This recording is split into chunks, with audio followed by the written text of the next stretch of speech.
Hello guys, welcome to our channel. This is Teja. ప్రస్తుతం మనతో పాటు సీనియర్ జర్నలిస్ట్ రాము బాలాజీ గారు ఉన్నారు. నమస్తే సార్. నమస్తే. సో ఆంధ్రప్రదేశ్ ముఖ్యమంత్రి జగన్మోహన్ రెడ్డి గారు ఇప్పటి వరకు ఆయన ప్రకటించిన లిస్టులలో చాలామంది నేతల పేర్లు అయితే తొలగిపోయినాయి. చాలామంది కూడా అసంతృప్తితో ఉన్నారు. సో మరి రీసెంట్గా 7th లిస్ట్ని కూడా తీశారు. సో మరి ఆ లిస్టులో ఎవరి పేర్లు ఉన్నాయి, కొత్త అభ్యర్థులు ఎవరు వచ్చారు? ఇప్పటి వరకు 6 లిస్టులు ఆయన ప్రకటించాడు. ఫస్ట్ లిస్టులో 11 మంది ఎమ్మెల్యేలు, సెకండ్ లిస్టులో 24 ఎమ్మెల్యేస్, 3 ఎంపీలు, థర్డ్ లిస్టులో 15 మంది ఎమ్మెల్యేలు, 6 ఎంపీలు, ఫోర్త్ లిస్టులో 8 మంది ఎమ్మెల్యేలు, 1 ఎంపీ, ఫిఫ్త్ లిస్టులో 3 ఎమ్మెల్యేలు, 4 ఎంపీలు, ఇక 6th లిస్టులో 6 మంది ఎమ్మెల్యేలు, 4 ఎంపీలు. ఇప్పుడు 7th లిస్టు నిన్న ప్రకటించారు. అయితే 7th లిస్టులో అనుకున్నట్టుగా ఎక్కువ మందికి లేరు. ఓన్లీ 2 ఎమ్మెల్యే నియోజకవర్గాల్లో ప్రకటించారు. అది కూడా 2 కూడా ప్రకాశం డిస్టిక్కే. అయితే ఇక్కడ ఒక ఆయన సామాజిక సోషల్ ఇంజనీరింగ్ అని ఏదైతే ఉంటున్నాడో అది ఇక్కడ అమలు చేసినట్టు కనబడుతుంది. అంటే కందుకూరులో మొన్నటి వరకు మానుగొండ మహీధర్ రెడ్డి ఉండేవాడు ఎమ్మెల్యేగా. సో ఆయన ప్లేస్లో ఇప్పుడు కటారి అరవింద యాదవ్ అనే ఒక అమ్మాయికి ఇచ్చారు. వీళ్ళ నాన్న డాక్టర్ పెంచలయ్య ఈ మధ్యనే వైసీపీలో చేరారు. సో ఆయన గూడూరు, తిరుపతి జిల్లా గూడూరులో ఆదిశంకర ఇంజనీరింగ్ కాలేజీకి చైర్మన్ అని చెప్తున్నారు. సో వాళ్ళ అమ్మాయి అనమాట ఈ అమ్మాయి. వీళ్ళ మామయ్య కూడా తమిళనాడులో ఎడ్యుకేషన్ మినిస్టర్గా ఉంటున్నాడు. సో ఈ అమ్మాయికి కొంత బ్యాక్గ్రౌండ్, అంటే ఎడ్యుకేషనల్ బ్యాక్గ్రౌండ్ కూడా బాగుంది. హయ్యర్ ఎడ్యుకేషన్ చదువుకున్న అమ్మాయి. సో తనకి ఇస్తున్నారు. Yadava community, BC. అంటే మామూలుగా గతంలో తెలుగుదేశం కానీ మిగతా పార్టీలు కానీ విమర్శలు చేశాయి. ఇతను జగన్ దళితులకు అన్యాయం చేస్తున్నాడు, ఎస్సీలని ఇది చేసేస్తున్నాడు, బీసీల స్థానంలో రెడ్లను పెడుతున్నాడు, ఇలాగంతా బిగినింగ్లు వచ్చాయి. కానీ ఇప్పుడు చూసుకుంటే ప్రధానంగా బీసీలకే ఎక్కువ ఇస్తున్నాడు. రెడ్లను తీసేసి బీసీలను పెడుతున్నాడు చాలా చోట్ల.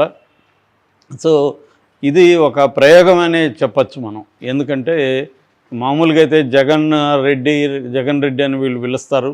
రెడ్డి కమ్యూనిటీకి అతను పెద్దపీట వేస్తాడు అనుకున్నారు. కానీ ఈసారి జగన్ కొంత ఎక్స్పెరిమెంట్స్ చేస్తున్నట్టుగా కనబడుతుంది. అంటే అతను వచ్చి బేసిక్గా 3 రకాల ఎక్స్పెరిమెంట్స్ కనబడుతుంది. అందులో ప్రధానంగా సోషల్ ఇంజనీరింగ్ అంటే ఏం లేదు, ఇప్పటి వరకు రాని కులాల్ని, ఇప్పటి వరకు రాజకీయ అధికారంలో భాగస్వామ్యం లేని కులాలు ఏవైతే ఉన్నాయో వాళ్ళని రంగంలోకి తీసుకురావడం.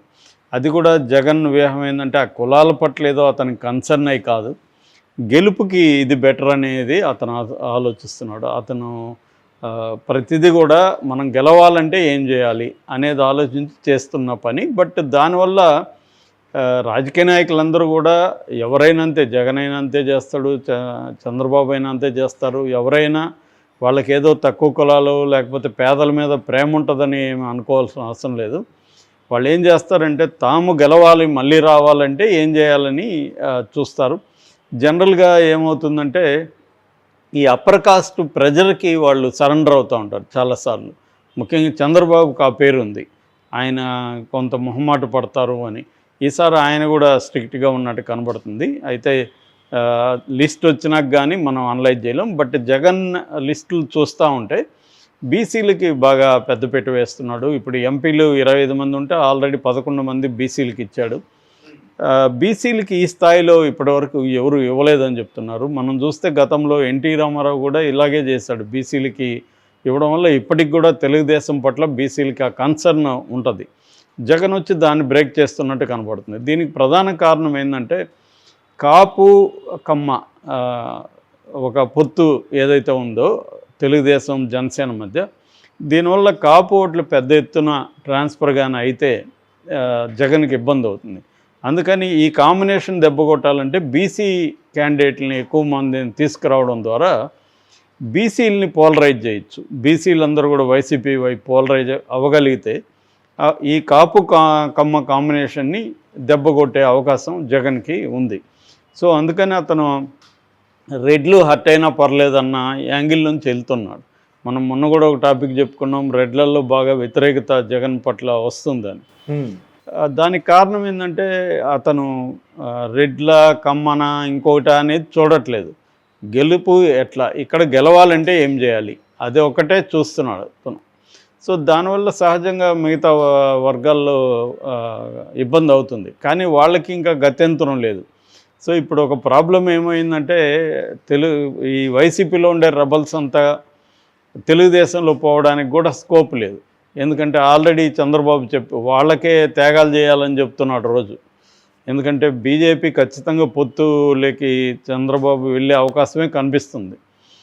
ఎందుకంటే బీజేపీ ఈసారి చాలా పెద్ద డిమాండ్లు పెట్టిందని చెప్తున్నారు. అందుకని చంద్రబాబు ఇదంతా కన్విన్స్ చేసుకున్నాక మళ్ళీ బీజేపీతో మాట్లాడతానని వచ్చేసినట్టుగా చెప్తున్నాడు. అంటే ముందు తెలుగుదేశంలో ఉండే నాయకుల్ని ప్రిపేర్ చేయాలి. చాలామంది సీనియర్లకి ఈసారి సీట్లు ఇచ్చే పరిస్థితి తెలుగుదేశంలో లేదు.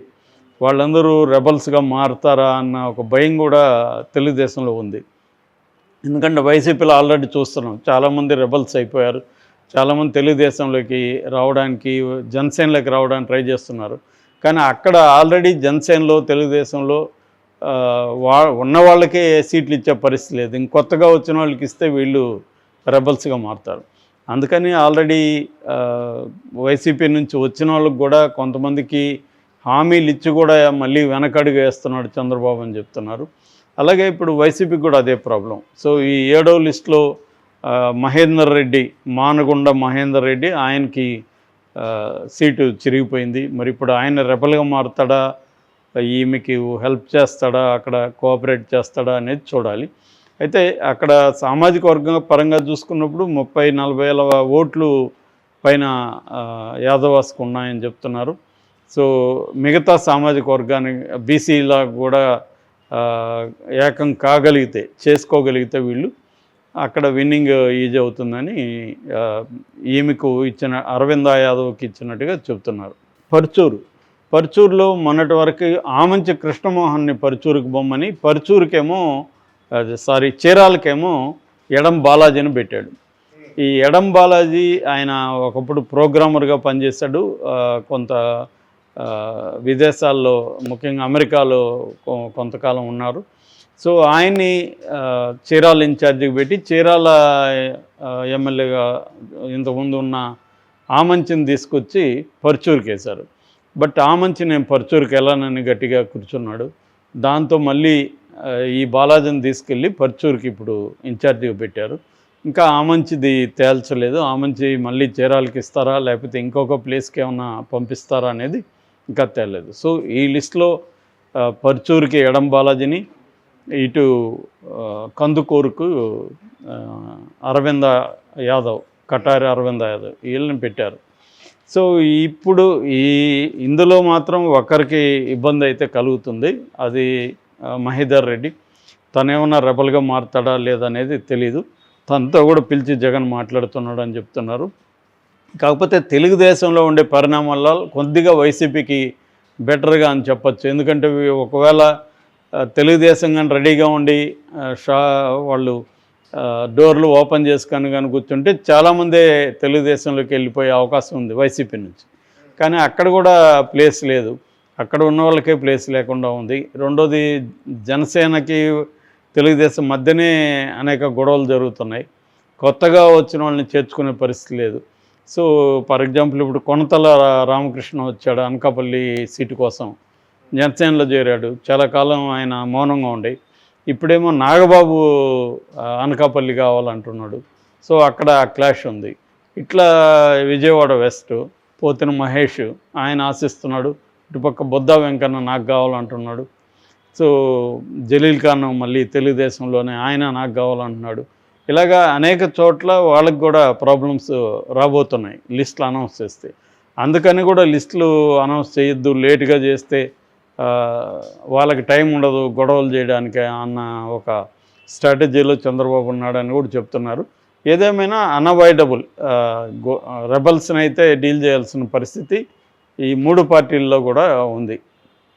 సో ఈ కాంటెక్స్ట్లో ఆ, జగన్ మీద అసంతృప్తి ఉన్న వాళ్ళు తెలుగుదేశంలో అయితే పోయే ప్రసక్తి కనిపించట్లేదు.